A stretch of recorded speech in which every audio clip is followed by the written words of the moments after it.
सभी साथियों को मेरा प्यार भरा नमस्कार। मैं पालनघर जन कल्याण ट्रस्ट एक छोटे बच्चों की संस्था है जो पिछले 5 साल से चला रही हूँ और कोशिश कर रही हूँ कि स्लम एरिया जैसे मज़दूरों के बच्चे हो गए, कामकाजी महिला के बच्चे हो गए, इनके लिए हम पढ़ाई का सारा सामान स्कूल बैग से लेके शूज़ हो गए, स्टेशनरी हो गई, ड्रेस हो गई, कभी-कभी तो फ़ीस भी भरवाते हैं। ये काम कर रहे हैं और इन 5 सालों में मेरे पास पहली बार 5 साल पहले एक बार मेरे पास 2 एकड़ ज़मीन का ऑफ़र आया था वृद्धाश्रम बनाने के लिए। तो मैंने उनको मना कर दिया कि भई मेरे तो वृद्धाश्रम को तो ना मैं कभी बढ़ावा देती हूँ और ना कभी दूँगी। तो मुझे बहुत ही कन्विंस किया गया, बहुत लोगों ने बोला कि आपको क्या करना है, आप वृद्धाश्रम बनाएँ और उस पे चलाएँ, काम करना है आपको तो। अच्छा, ज़मीन क्या था, वो पालन घर के नाम से दे रहे हैं। पालन घर के नाम से तो मुझे स्कूल चाहिए ना, वृद्धाश्रम तो नहीं चाहिए। कल फिर यही हुआ, कुछ लोग आए और 1 एकड़ ज़मीन का वो वादा कर रहे हैं और बोल रहे हैं कि वृद्धाश्रम बनाएँ, उस पे जो भी बनाने का खर्चा होगा, जो भी कंस्ट्रक्शन होगी, जो भी होगा मतलब सब वो हमारे द्वारा किया जाएगा। तो मैंने उनको बोला सर मेरे को तो स्कूल बनाने के लिए जगह चाहिए, वृद्धाश्रम के लिए तो नहीं चाहिए। तो मैं ही बढ़ावा दूँ आने वाली जनरेशन को, कुछ तो अभी बहुत धड़ल्ले से ये चल रहा है। मतलब हम जैसे समझदार लोग अपनी जनरेशन को ख़राब करें कि आने वाली जनरेशन में वृद्धाश्रम अपने माँ-बाप ने कुछ ज़ोर से भी बोला तो उनका बोरी बिस्तरा पैक करो और वृद्धाश्रम में भेज दो, क्योंकि वहाँ बहुत सारी फैसिलिटी हैं, हाईटेक फैसिलिटी है। हाईटेक फैसिलिटी तो आप अपने घर में भी दे सकते हो माँ-बाप को। अगर आपका घर बड़ा है या छोटा घर है, तो एक कमरे में उनको सारी फैसिलिटी दे सकते हो ना, तो वृद्धाश्रम क्यों?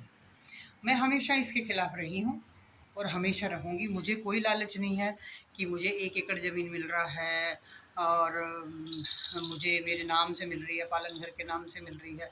जिस काम को मैं कर रही हूँ 5 साल से, इन बच्चों के लिए आप देख सकते हैं, पीछे दिख रहा होगा, फ़ोटोज़ दिख रही हैं। मैं जो इन बच्चों के लिए काम कर रही हूँ, अगर मुझे इन बच्चों के लिए स्कूल बनाना है, आज 500 के करीब बच्चे होने वाले हैं, तो मुझे स्कूल के लिए ज़मीन दीजिए ना।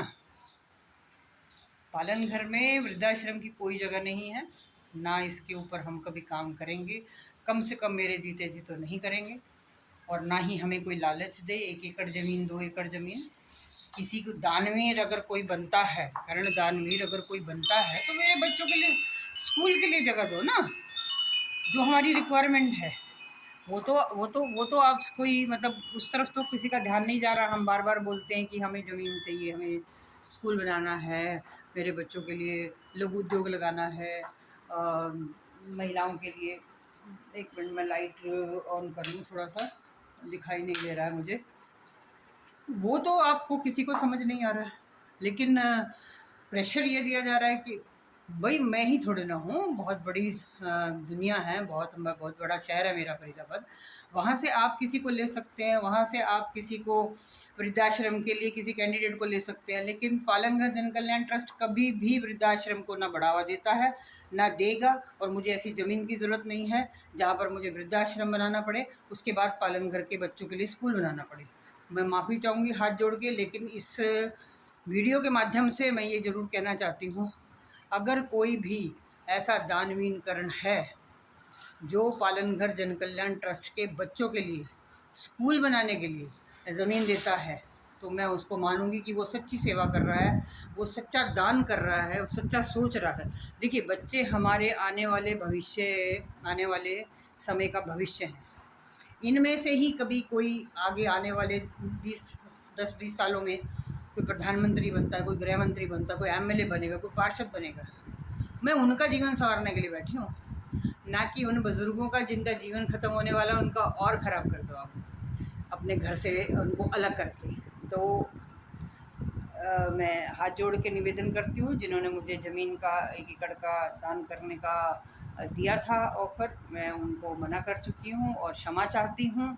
मेरा ये उद्देश्य कभी नहीं रहा और ना कभी रहेगा ज़िंदगी में। पालन घर जन कल्याण ट्रस्ट बच्चों के लिए काम कर रहा है, महिलाओं के लिए काम कर रहा है। अगर आपके पास किसी के पास भी ऐसा कोई छोटा भी टुकड़ा हो ज़मीन का जिस पे स्कूल बन सके, उसे मैं सरकारी तर्ज पे बच्चों को पढ़ाना चाहती हूँ। जो बच्चे आज की डेट में छोटी-छोटी प्राइवेट स्कूलों में पढ़ रहे हैं, जहाँ पढ़ाई का कोई मतलब नहीं है, सिर्फ़ पैसे कमाने से मतलब है, और अगर बड़े स्कूल है तो वो सिर्फ़ अपना नाम चला रहे हैं, उनको भी बच्चों के भविष्य से कोई मतलब नहीं। तो एक बार फिर मैं क्षमा चाहती हूँ आपसे कि आप मेरे घर पे चलकर आए और आपने इतना अच्छा मेरे साथ बात किया और इतना अच्छा मुझे ज़मीन देने का ऑफ़र दिया, उसके लिए मैं तहे दिल से धन्यवाद करती हूँ। लेकिन प्लीज़ अगर हो सके तो मेरे बच्चों के लिए स्कूल बनाने के लिए आप ज़मीन देंगे तो मुझे बहुत खुशी होगी। Thank you so much. God bless you. खुश रहिए, स्वस्थ रहिए। मैं सभी से एक बात कहती हूँ, माँ-बाप की सेवा करिए। माँ-बाप से बढ़ के दुनिया में ना कोई धन है, ना कोई आपका अपना है। तो इसलिए अपने माँ-बाप की सेवा अपने हाथों से खुद कीजिए।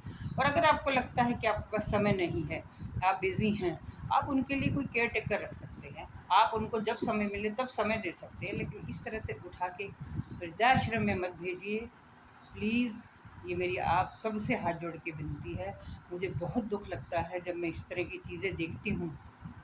अच्छे खासे बच्चे होते हैं और वो अपने बच्चे क्योंकि अलग-अलग रह रहे हैं तो कौन माँ को रखेगा, तो इसका सॉल्यूशन निकालते हैं कि भई 5,000 रुपए महीना दे रहे हैं वृद्धाश्रम में और माँ-बाप को उठा के वृद्धाश्रम डाल देते हैं। मुझे ये बिल्कुल ना हज़म होता है, ना पसंद है, ना मेरा ज़मीर अलाउ करता, ना मैं ये ऐसा कभी ज़िंदगी में करूँगी। मेरी माँ खुद 80 साल की हैं और बहुत अच्छे से घर में रहती हैं और कभी ऐसा भगवान ज़िंदगी में नहीं आए। हम भी अपने बच्चों को ये शिक्षा देते हैं कि माँ-बाप को कुछ नहीं चाहिए, आपका प्यार बुज़ुर्ग देखिए, एक 50 की उम्र के बाद तो वैसे भी उसे उनको कुछ नहीं चाहिए। उनकी इच्छाएँ ज़्यादातर पूरी हो चुकी होती हैं और वो सिर्फ़ प्यार, इज़्ज़त, मान इसी चीज़ के रह जाते हैं। तो वो आप दे सकते हैं और इससे ज़्यादा आप क्या, उनकी कोई ख़्वाहिशें थोड़ी ना होती है कि वो आपसे खर्चा थोड़ा ना कराते हैं, वो उनकी कोई डिमांड थोड़ी ना होती है कि मुझे 9 लाख का हार चाहिए। तो कृपया करके ऐसी ऑफ़र और ऐसे प्रपोज़ल ना दें। मैं हाथ जोड़ के माफ़ी चाहती हूँ। प्लीज़ मेरे स्कूल के लिए, मेरे बच्चों के स्कूल के लिए अगर कोई दानवीर थोड़ी-सी ज़मीन देना चाहे, मेरे लिए बहुत सौभाग्य की बात होगी और हमारे बच्चों के लिए आपका बहुत बड़ा आशीर्वाद होगा। धन्यवाद, शुक्रिया, थैंक यू।